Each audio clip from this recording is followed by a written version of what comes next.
We are now joined by former Chief Medical Officer and now People's National Party caretaker for East Central St. Catherine, Dr. Winston Delahaye.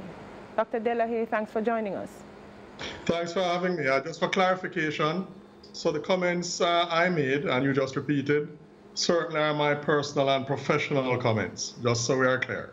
So this is not the PNP's position?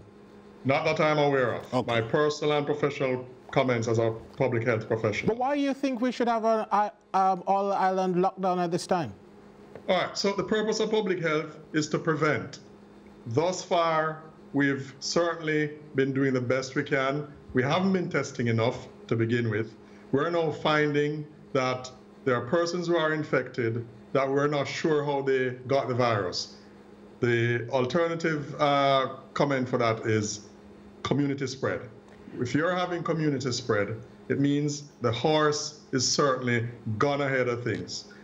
In addition, we're having community spread in a talk center like we have, and recognizing that those persons have been interacting with many others, and we can't find hundreds of them.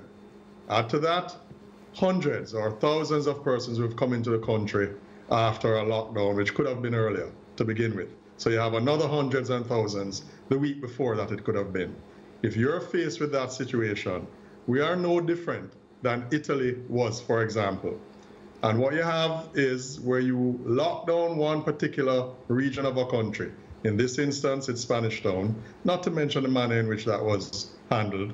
But where you do that, you start running around the mulberry bush, locking down Spanish Town, St. Catherine rather, then Kingston and St. Andrew, or any other parish as it may be. At the end of the day, you would not be able to prevent the spread, which is what you want. And so the best way of doing that, provided we recognize that, for example, as at yesterday, in 48 hours, we had doubled our numbers. Dr. Delahaye, but isn't this the standard protocol, the standard response globally, where you are saying people are chasing down the virus, but given the way the virus operates, isn't this how the authorities globally have responded? Absolutely, and it's where you make a decision that the method in which you are responding, so the aim of any lockdown is to prevent movement. If you're already making a response in a particular area, and in the manner in which we did it, it certainly allowed many, many persons, hundreds, I'd hasten to say, to move from that area into other areas, then it's a matter of time before you need to shut down another area. There's one solution to shutting down everything, and the aim isn't to shut people down, it's to prevent people from interacting, mingling, moving around, because that's the only way that you can contract the virus. It comes to you by virtue of your environment. That's the nature of the virus, the COVID virus. So, Dr. Delahaye, we've been having the all-island curfew. That isn't enough? Well, you know our people as well as I do. I know them well. I'm a psychiatrist.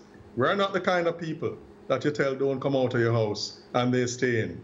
In fact, precisely why they're going to come out. And you know as well as I do, there are persons who will boast and post it on social media that me and my brethren having a drink at 10 p.m. when the curfew hour is 9. That's the nature of our people. And that's the kind of social engineering and emotional intelligence which I've been speaking to required. It doesn't happen in a day. It's not going to happen next week. It's not going to happen next year. We're not the people where you tell, you save your life by not coming out, and we obey. But if that is how we are, Dr. Delahaye, no, there is no way that we are going to save ourselves from the most devastating impacts of this epidemic. If it is that you're saying Jamaicans are hardwired to defy and to just make sure that they break every rule. This is how we are. They lack the emotional intelligence and the emotional sensitivity to listen to what is best for them. What rules and regulations will cause them to observe the stipulations about not getting infected? That's the basis of consequences. So you have required behavior, you're not towing the line, there are consequences. Frankly, if it's past the curfew hour and you're on the road, you should be locked up. That's just a harsh reality. And so we need to, with the time that we have, appropriately plan, like the police are doing with their planning, whatever it is they're planning, But it takes time to plan and put things in place. That's what's required at this time, so we're not scrambling around. All right, but Doc, give us a little bit more about how this lockdown would look. When would it start? How long should it be? Right, so those are very good questions, and there are persons who are better able to look at that. It is why we need to be inclusive, which the government has not been. This is far more than any government can manage. It's a really difficult issue. So we need the expertise. We need to have all on board, to include a major logistic issue, as we saw in the St. Catherine lockdown.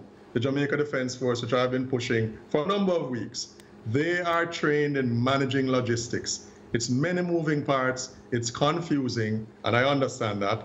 They don't get confused with handling 20, 30 moving parts at the same time. Let's get people who are trained to do their jobs, to do exactly what they do best, and use the time to plan appropriately how long a lockdown should be, what are the measures that we're implementing, because of course, starvation is a real issue. So we have time to think through those things.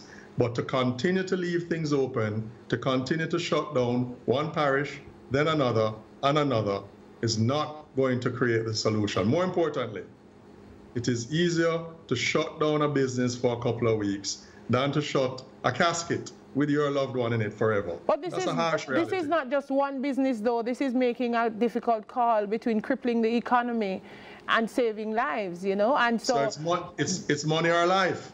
They are economists. Let's bring them on board. That's not an area of expertise for me.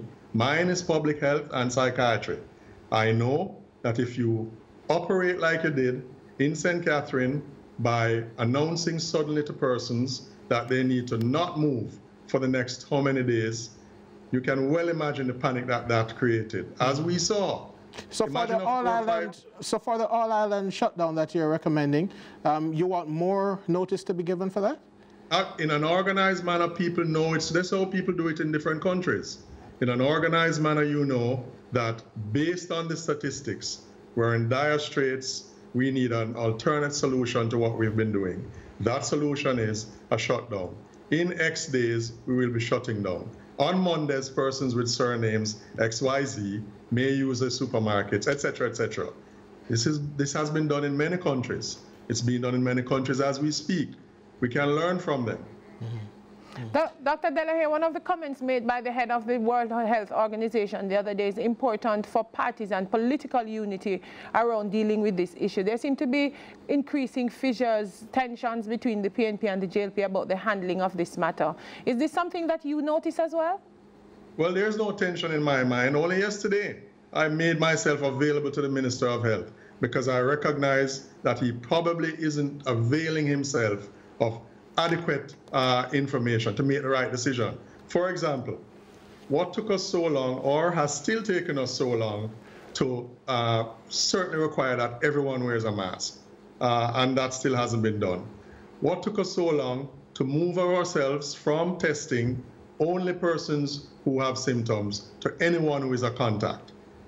So that is why I'm asking, is the opposition not satisfied with how the government is handling it? I am personally not satisfied that they're being inclusive enough. I would happily participate in that. I have colleagues who know, and know other things I don't, who would want to participate. But it requires a political will for people to be inclusive. Now, it's not a time for campaigning. But just before you go, it's not a time for orange or green. Just before you go, Doc, your predecessor, the person who succeeded you, do you think they're giving the right advice to the minister at this time? I'm sure they're doing the best they can. That's my response. Thank you. All right, Dr. De La Haye, thank you very much for joining us this evening on CVM Live. Stay with us. When we return, it's the business segment.